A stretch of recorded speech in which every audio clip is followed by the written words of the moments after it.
Starting with the name of Allah Almighty, who is the master of the day of judgment, and a bundle of the Rudu Islam on beloved Prophet Muhammad sallallahu alaihi wasallam. Dear students, exercise 3.3, question number 2, A part. Find the multiplicative inverse of these matrices if possible. Students multiplicative inverse हम 2/2 या 3/3 order का find कर सकते हैं, यानी कि square matrix का हम मल्टीप्लिकेटिव इन्वर्स फाइंड कर सकते हैं। तो इसमें एस जो है वो स्क्वायर मैट्रिक्स नहीं है, तो इसका मल्टीप्लिकेटिव इन्वर्स नहीं फाइंड किया जा सकता। और दूसरा, अगर कोई मैट्रिक्स जिसका जो डिटर्मिनेंट है वो ज़ीरो आ जाए, यानी कि कोई एक मैट्रिक्स है जैसे ये आर है, चले हम ये लिख लेते हैं, अगर किसी मैट्रिक्स ए का डिटर्मिनेंट ज़ीरो आ जाए तो उसका भी मल्टीप्लिकेटिव इन्वर्स फाइंड नहीं किया जा सकता। तो चलें, ये 4 पार्ट हमें गिवन है, आर एस टी और यू। इसमें एस का तो हम फाइंड कर ही नहीं सकते, ट्राई भी नहीं कर सकते, बाकियों की हम ट्राई कर सकते हैं और देखते हैं कि हम मल्टीप्लिकेटिव इन्वर्स फाइंड कर सकते हैं या नहीं। तो क्वेश्चन नंबर 2 ए पार्ट में जो फर्स्ट मैट्रिक्स गिवन है वो है स्टूडेंट्स आर, और इसके जो एंट्रीज़ हैं वो हैं 4, -1, -6 और 2, और मल्टीप्लिकेटिव इन्वर्स हमने इसका फाइंड करना है और इन्वर्स हमने फाइंड करना है।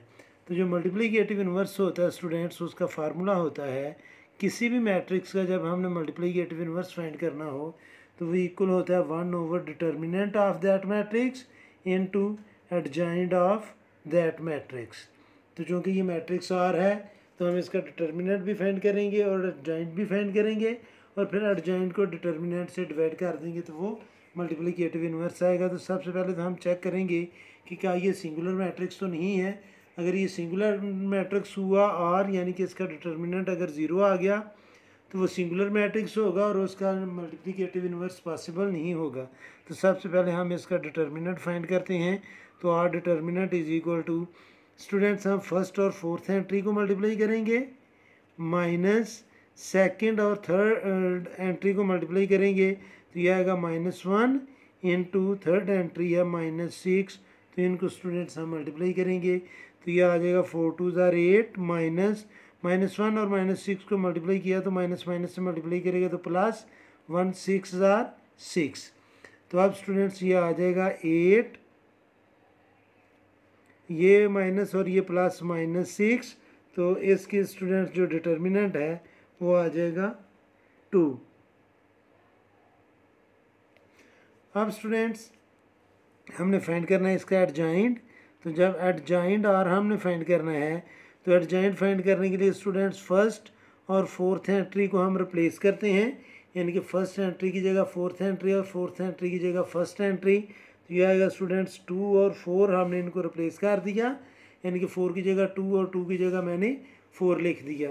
और सेकंड और थर्ड एंट्री के हमने साइन चेंज करने हैं, तो जब 1 और 6 का साइन चेंज किया जाएगा तो ये आ जाएगा 1 और 6, क्योंकि ये दोनों माइनस हैं, तो जब हम साइन चेंज करेंगे तो ये 1 और 6 आ जाएगा। और अब हमने लिखना है students R inverse is equal to 1 over R determinant, और आर डिटर्मिनेंट आया है 2 इंटू एडजॉइंट ऑफ आर, और वो हमने ये फाइंड किया है 2 1 6 और 4।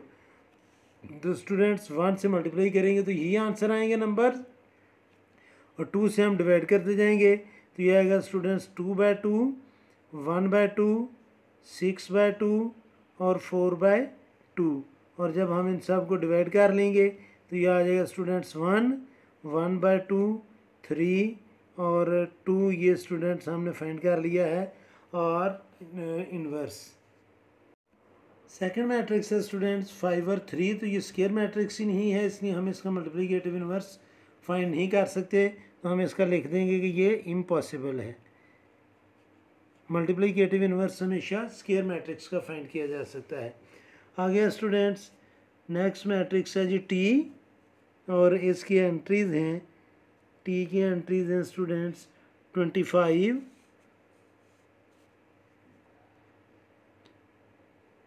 25, 2, 50 और 4। तो इसका स्टूडेंट्स जब हम फाइंड करेंगे डिटर्मिनेंट, तो मैं लिखूँगा T determinant is equal to first और फोर्थ एंट्री को मल्टीप्लाई करेंगे, माइनस सेकंड और थर्ड एंट्री को मल्टीप्लाई करेंगे, तो तो स्टूडेंट्स जब हम इनको मल्टीप्लाई करेंगे तो ये आ जाएगा 100 माइनस 100 और टी डिटर्मिनेंट जो है वो आ गया स्टूडेंट्स 0 की इक्वल। तो हम इसका लिख देंगे कि इसका भी मल्टीप्लिकेटिव इन्वर्स पॉसिबल नहीं है। तो हम लिख देंगे जी कि टी इज़ सिंगुलर मैट्रिक्स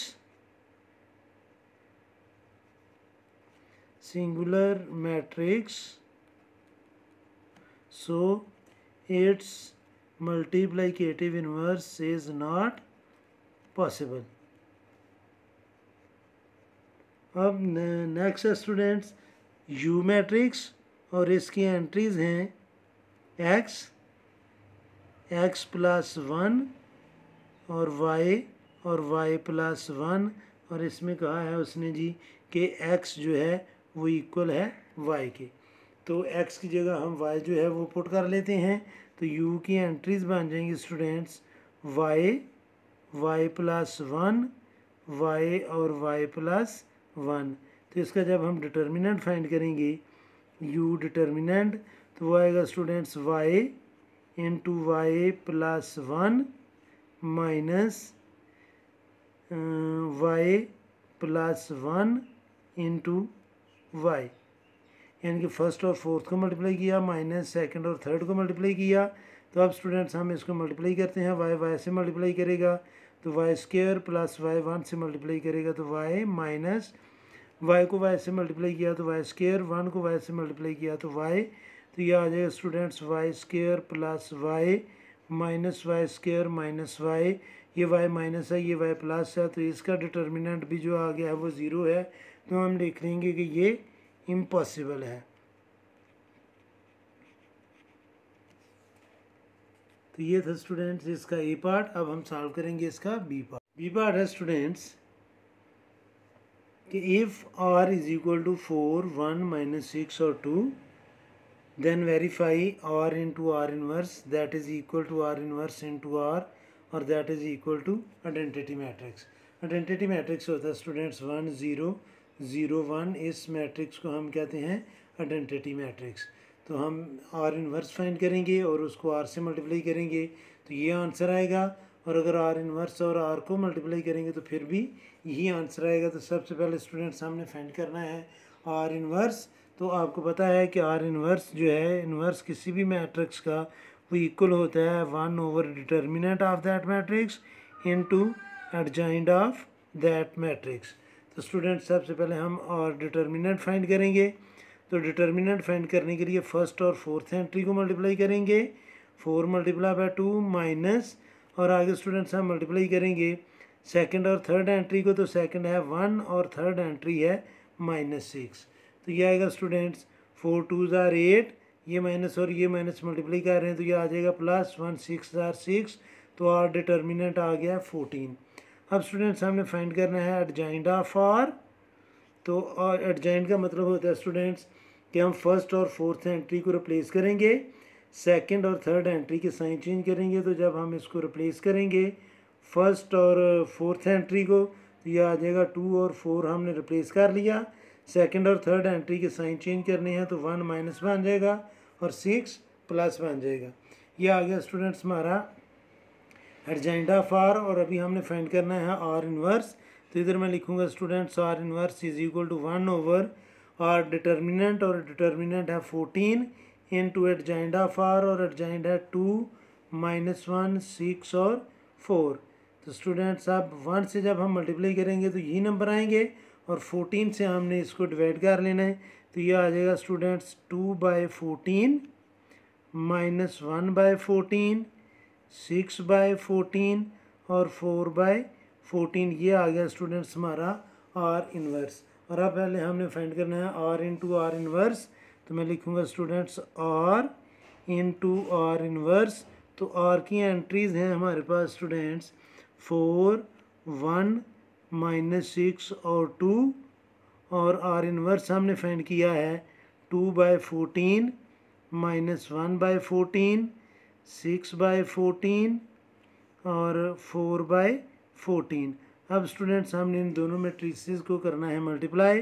तो फर्स्ट रो जो है वो फर्स्ट कॉलम से मल्टीप्लाई करेगी तो 4 2 से मल्टीप्लाई करेगा तो यह आ जाएगा 8/14 प्लस 1 6 से मल्टीप्लाई करेगा तो ये आ जाएगा 6/14। मैंने स्टूडेंट्स इसको डायरेक्ट ही मल्टीप्लाई कर लिया है। अब फर्स्ट रो को सेकंड कॉलम से मल्टीप्लाई करना है तो 4 - 1 से मल्टीप्लाई करेगा तो ये आएगा -4/14 प्लस 1 4/14 से मल्टीप्लाई करेगा तो ये आ जाएगा 4/14। अब स्टूडेंट्स सेकंड रो को फर्स्ट कॉलम से मल्टीप्लाई करना है तो -6 2 से मल्टीप्लाई करेगा तो ये आएगा -12/14 प्लस 2 6 से मल्टीप्लाई करेगा तो ये भी आ जाएगा 12/14। अब स्टूडेंट सेकंड रो को सेकंड कॉलम से मल्टीप्लाई करना है तो -6 - 1 से मल्टीप्लाई करेगा तो ये आ जाएगा +6/14 प्लस 2 को 4 से मल्टीप्लाई किया तो ये आ जाएगा 8/14। अब स्टूडेंट्स आप देखें कि ये डिनोमिनेटर सेम है तो हम न्यूमरेटर को सम अप कर सकते हैं। जब डिनोमिनेटर सेम हो तो हमें एलसीएम लेने की ज़रूरत नहीं होती, सेम डिनोमिनेटर लेकर न्यूमरेटर को हम प्लस कर लेंगे तो ये आ जाएगा स्टूडेंट्स 14/14। ये 4x - 4/14 और प्लस 4/14 ये दोनों होंगे कैंसिल और इनकी जगह आ जाएगा स्टूडेंट 0। ये -12/14 और +12/14 ये दोनों भी कैंसिल होंगे तो ये आ जाएगा 0 और ये डिनोमिनेटर सेम है तो न्यूमरेटर को प्लस करेंगे तो ये आ जाएगा 14/14। अब स्टूडेंट्स 14 को 14 से डिवाइड करेंगे तो ये आएगा 1 0 0 1 और ये स्टूडेंट्स इक्वल है आइडेंटिटी मैट्रिक्स के। तो PR जब हमने फाइंड किया तो वो स्टूडेंट्स आइडेंटिटी मैट्रिक्स के इक्वल आ गया। अब हमने फाइंड करना है R इन्वर्स इनटू R। अब स्टूडेंट्स R इन्वर्स की एंट्रीज हम पहले लिखेंगे और R इन्वर्स की हमने एंट्रीज फाइंड की थी 2/14 -1/14 6/14 और 4/14। तो यह आएगा स्टूडेंट्स 2/14 -1/14 6/14 और 4/14। R इन्वर्स को हमने पहले लिख लिया और अब स्टूडेंट्स हम R की एंट्रीज लिखेंगे, वो है 4 1 -6 और 2। अब स्टूडेंट्स हम इनको करेंगे मल्टीप्लाई। तो फर्स्ट रो जो है वो फर्स्ट कॉलम से मल्टीप्लाई करेंगे तो 2 को 4 से मल्टीप्लाई किया तो ये आ जाएगा 8/14। ये माइनस और ये माइनस मल्टीप्लाई कर रहे हैं तो प्लस बनेगा। 1 को 6 से मल्टीप्लाई करेंगे तो ये आएगा 6/14। अब फर्स्ट रो को सेकंड कॉलम से मल्टीप्लाई करना है तो 2 को 1 से मल्टीप्लाई किया तो ये आएगा 2/14 और ये माइनस और ये प्लस माइनस आ जाएगा। 2 को 1 से मल्टीप्लाई किया तो ये आएगा स्टूडेंट्स 2/14। अब सेकंड रो को फर्स्ट कॉलम से मल्टीप्लाई करना है तो 6 को 4 से मल्टीप्लाई किया तो ये आएगा स्टूडेंट्स 24/14 और ये प्लस और माइनस माइनस 4 को 6 से मल्टीप्लाई किया तो ये आएगा 24/14। अब सेकंड रो को सेकंड कॉलम से मल्टीप्लाई करना है तो 1 को 6 से मल्टीप्लाई किया तो ये आएगा 6/14 और 4 को 2 से मल्टीप्लाई किया तो ये आ जाएगा 8/14। अब स्टूडेंट्स डिनोमिनेटर सेम है तो न्यूमरेटर को हम प्लस करेंगे तो 8 और 6 को प्लस किया तो ये आएगा 14/14। ये 2/14 प्लस है और ये 2/14 माइनस है, ये दोनों होंगे कैंसिल और ये आ जाएगा स्टूडेंट 0। फिर 24/14 और -24/14 ये भी कैंसिल होंगे तो इधर आ जाएगा 0। डिनोमिनेटर सेम है तो न्यूमरेटर्स को प्लस कर लें तो ये आ जाएगा 14/14 और 14 को 14 से डिवाइड किया तो ये आएगा स्टूडेंट्स 1 0 0 1 और ये भी इक्वल आ गया स्टूडेंट्स आइडेंटिटी मैट्रिक्स के। तो दोनों के प्रोडक्ट जो हैं वो आइडेंटिटी मैट्रिक्स के इक्वल हैं तो नीचे हम लिख देंगे कि हमने प्रूव कर लिया है और नीचे एंड पर आप लिख देंगे प्रूव्ड। तो ये था स्टूडेंट्स क्वेश्चन नंबर 2। उम्मीद है कि आपको इस क्वेश्चन की समझ आ गई होगी। फिर भी अगर कोई कन्फ्यूजन हुई तो आप कमेंट बॉक्स में ज़रूर कमेंट्स कीजिएगा। कोशिश करूँगा कि जल्द से जल्द आपको रिप्लाई करूँ और हर में हमेशा की तरह अल्लाह से दुआ करूँगा कि आप सब हमेशा खुश रहें और ज़िंदगी के हर मैदान में कामयाब हूँ। आमीन। अल्लाह हाफिज़।